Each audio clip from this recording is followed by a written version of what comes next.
That was that a motion? That was a motion. Is there a second? Second. I'm sorry. Wait, was that a motion to Was it strike in Greenberg fact? Quinlan? No, or- no, that She- was She wants to add the not. word surveyed after, in that Pennsylvania. paragraph, right after the word After Pennsylvania. Okay, that's a motion on the floor. Is there a second? And Tony I did seconded. say Tony seconded, okay. All those in favor signify by saying aye. Aye. Opposed? Aye. And I oppose that because, you know, you're making it grammatically correct, but no more misleading than it was to begin with. Mr. President, you were opposed to the amendment, you said? Yes.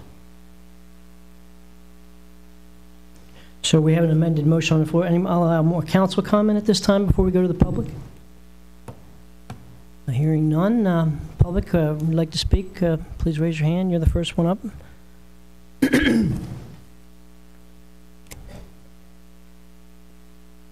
You know the name and address rules. Go ahead. Chris Buckingham, Atlantic Avenue in the city. I usually come in very well prepared, but tonight, I'll be honest with you, I figured I was going to be falling on deaf ears, so I didn't prepare as well as I normally do.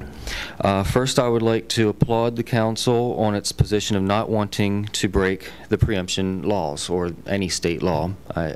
I greatly respect that position. I would also more so applaud Mr. Musso for seeing the reality of the issue. So I very much respect you, Joe, for bringing these things to light. And I do agree with Mr. Musso that adding that word does make it very misleading. You know, I think you should have that it was only 6 districts that were surveyed and what districts they were, and mention that there are 250 something districts in the state. That would make it more more correct. Either that or strike it altogether. We already have laws against straw purchases. We already have laws regarding the ownership and transfer of firearms.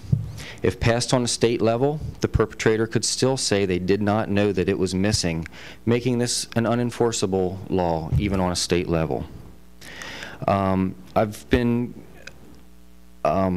council has had open ears to people like Jenna Finder from Ceasefire PA and anyone who's speaking out for this ordinance and now resolution. They've had open ears to that, yet they have disregarded the concerns and opinions of citizens such as John Stein, because they said he doesn't live in the city, but yet he owns 8 city properties and he pays more in city taxes than the average resident. Yet we don't want to hear what he has to say, but we'll bring in people from out of state and out of this county to listen to them. We have 40,000 city residents. Roughly 3,000 of them voted in the preliminary election, which I think is sad. But I would rather see letters from residents. You know, even if we can just get the 3,000 that voted in the election out of those 40,000 city residents to write to our legislators, then I would say that we as a city support this. With you know, 4 or 5 people supporting this as a resolution, that does not speak for me. It does not speak for the majority of the people that I converse with, and you know, I don't think it speaks for the 40,000 city residents. This law has been shown to be flawed and unenforceable at any level. The resolution seems to be an act of desperation by its few supporters, when in fact this entire issue has been nothing more than a waste of time and ultimately the money we are paying those involved. Our time, money, and effort would be better expended seeking alternatives, such as talking to and, more importantly, listening to our youth to find ways to curb gang activity and other crimes, drug crimes and everything. Working more closely with police and prosecutors to be more strict on crimes committed with a gun. How many times do we plea bargain out crimes that have been committed with a gun? What would this law do if the guns have gone out of state, Commissioner? I'm sorry?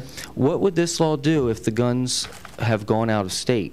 If a straw purchaser buys guns in Pennsylvania, and as you said, they go to New York and New Jersey, is it enforceable?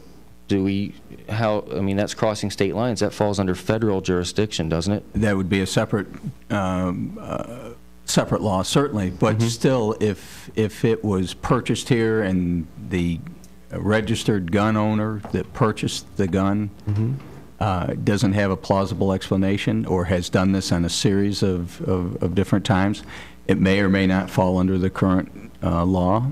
Okay. But all we're asking is that we try and tighten that up.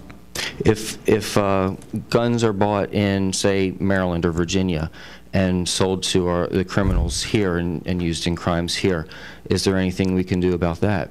That would probably be on the federal level again. But generally, the people that are in possession of these are those that cannot get a gun legally, and therefore we would have existing laws for the possession, and we would, again, track back where the weapon came from. Okay, thank you.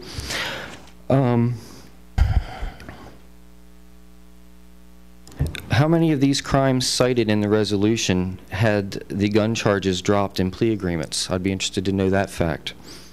I think something that would be more plausible would be a resolution asking for something on the lines of full castle doctrine in Pennsylvania. That would be more effective. People would, if we had full castle doctrine in Pennsylvania, people would think twice before they break into your home to steal your belongings, including your guns. They would not be able to sue you for defending yourself.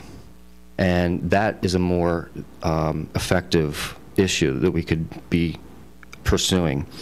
Also, a resolution asking for no plea bargaining away of gun crimes. You know, we have minimum sentences. Why can't we have no plea bargaining away a gun crime when it's committed? And where is legislation to stress the importance of responsibility on things like vehicle ownership? Someone steals my car and goes out and runs someone down, that's just as deadly as a firearm. So, and as a matter of fact, not too long ago near my house, they did just that. They, instead of gunning down some people, they ran over about 3 people not too long ago. So, you know, there's always going to be a way. Thank you, Chris. Thank you. Thank you. Jason, I know you had waited a while, so I don't know.